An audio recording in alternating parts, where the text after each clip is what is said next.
नमस्कार, मी अनुराधा तांबोळकर. आपली संस्कृती बाय अनुराधा या चॅनलमध्ये तुमचं खूप खूप स्वागत आहे. अगदी आपण नेहमी बघतो बरं का, तिघी चौघी जणी बायका आल्या आणि असे सणवार आले की सगळेजण आपल्या कुळधर्म कुळाचार या विषयावर बोलत असतात. प्रत्येकांकडे कुळधर्म कुळाचार हा होतच असतो, पण थोडाफार का होईना प्रत्येकीच्या घरामध्ये किंवा घराण्यामध्ये फरक असतो.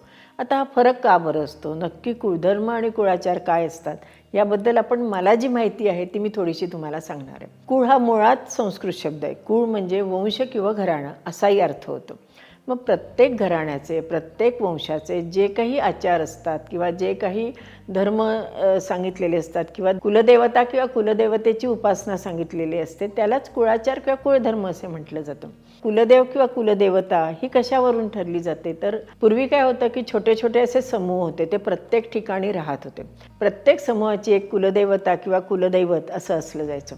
जसं जसं काळ बदलत गेला तसे तसे नोकरीनिमित्ताने व्यवसायानिमित्तानं हे जे मंडळी होते किंवा हा जो समूह होता हा प्रत्येक ठिकाणी आपली जागा बदलत गेला, परंतु त्यांचे कुळाचार किंवा कुळधर्म हे तेच राहिले. बऱ्याच जणांनी मला एक असा प्रश्न विचारला होता की आमचे कुळधर्म किंवा कुळाचार आमचं जे मुख्य घर आहे तिथे होत असतात, पण आम्ही आता नोकरीनिमित्ताने बाहेर आलो, मग ते कुळधर्म ते कुळाचार आम्ही करायला पाहिजेत का? तर कुळधर्म कुळाचार हे प्रत्येकाने केले पाहिजे. कुलदैवत आणि कुलदैवतेची सुद्धा आपण आपल्या देवघरामध्ये प्रतिष्ठापना करू शकतो.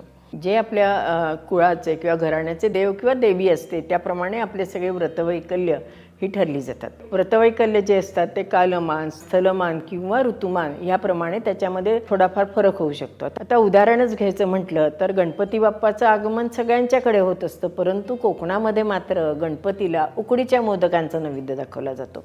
समजा जर आम्ही सोलापूर किंवा ह्या भागामध्ये बघितलं तर तिथे हरभऱ्याच्या डाळीचं उत्पन्न जास्त, त्यामुळे तिथे पुरणाचे उकडीचे मोदक केले जातात. तर काही ठिकाणी गणपती बाप्पाला तळणीच्या मोदकांचा नैवेद्य दाखवला जातो. म्हणजे स्थलमानाप्रमाणे ऋतुमानाप्रमाणे किंवा तिथे ज्या ज्या गोष्टी त्या त्या वेळेला उपलब्ध असतील त्याप्रमाणे देवाला किंवा आपल्या देवीला आपण नैवेद्य दाखवत असतो. परंतु आता सध्या काय झालं की कामानिमित्त आपण शहरात किंवा इतर गावामध्ये जातो आणि त्यावेळेला इतरांकडची पद्धत बघून बऱ्याच वेळेला आपण आपल्या कुळाचार किंवा कुळधर्मामध्ये थोडा थोडा फरक करत जातो. परंतु माझं असं स्वतःचं मत आहे की आपले जे कुळधर्म कुळाचार हे परंपरेने आलेले आहेत, त्यामुळे ते आपण नेहमी सुटसुटीत ठेवावेत. जरी काही आपल्याला अनेक गोष्टी कळल्या किंवा समजल्या असतील तरी आपल्या कुळाचारात किंवा कुळधर्मामध्ये फारसा फरक करू नये, कारण कुळधर्म कुळाचारामध्ये आपण जे काही थोडेफार फरक केलेले असतात ते आपल्या पुढच्या पिढींनाही तसेच्या तसे करावे लागतात. आता आणखीन एक उदाहरण मी देते की एका ठिकाणी मी गेले होते तर त्यांनी त्यांच्या मुलाचं लग्न लवकर व्हावं म्हणून ज्येष्ठ गौरीला पंचपक्वान्नाचं नैवेद्य दाखवायचं ठरवलं.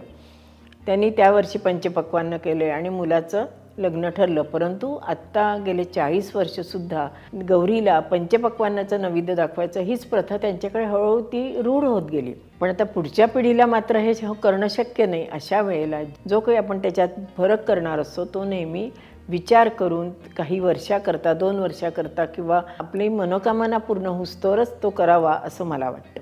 आता कुलदेवता यांचे आपण सणवार कसे करतो किंवा कशा तऱ्हेने केले पाहिजे थोडक्यात बघितलं, परंतु आपल्याकडे एखादं मांगलिक कार्य असेल, लग्न असेल, मुंज असेल, त्यावेळेला कुलदेवतेचा मान हा आपण पहिल्यांदा केला पाहिजे. म्हणजे काय तर आपण ज्यावेळेला लग्नाची खरेदी करतो त्यावेळेला पहिल्यांदा आपल्या घरातल्या देवांना तसंच कुलदेवतेला नवीन साडी चोळी खण, आपल्या कुलदेव असेल त्याच्याकरता उपरणं धोतर या गोष्टी आधी आपण घेऊन ठेवल्या पाहिजेत. ज्यावेळेला आपण लग्न कार्यामध्ये बांगड्या भरतो त्यावेळेला कुलदेवतेच्या बांगड्या आपण आधी काढून ठेवल्या पाहिजे. ह्या छोट्या छोट्या गोष्टी आहेत पण खूप महत्त्वाच्या गोष्टी आहेत. त्याचप्रमाणे कुलदेवता म्हणजे आमची तुळजापूरची देवी आहे आणि बालाजी म्हणजे व्यंकटेश हे आमचं कुलदैवत आहे. तर निदान वर्षातनं एकदा तरी कुलदेवीला आणि कुलदेवतेला जाणं अगदी आवश्यक असतं. समजा जर अगदी तिथे जाणं नाही जमलं तरी आपल्या गावामध्ये जर त्यांचं देऊळ असेल तर तिथे तरी वर्षातनं एकदा आपण जाऊन त्यांची ओटी भरणं हे अत्यंत महत्त्वाचं असतं. ज्याप्रमाणे कुलदेवता किंवा कुलदेवी असते त्याचप्रमाणे ग्रामदेवतेला सुद्धा तेवढंच महत्त्व असतं. जे आपलं मुख्य गाव असतं त्या ठिकाणची ग्रामदेवता असते, त्या ग्रामदेवतेला सुद्धा ज्या आपल्याकडे लग्नकार्य असेल त्यावेळेला तिचाही मान राखणं, तिला लग्नाचं आमंत्रण देणं हे सुद्धा तेवढंच महत्त्वाचं असतं. त्या आणखीन एक इष्टदेवता असते. इष्टदेवता म्हणजे प्रत्येकाची मनातली एखादी इष्टदेवता असते. काही जणांचे स्वामी समर्थ असतात, काही जणांचे गजानन महाराज असतात. घरातल्या प्रत्येक व्यक्तीची इष्टदेवता ही वेगळी असू शकते, त्याचंही आपण पूजन करणं हे तेवढंच महत्त्वाचं असतं.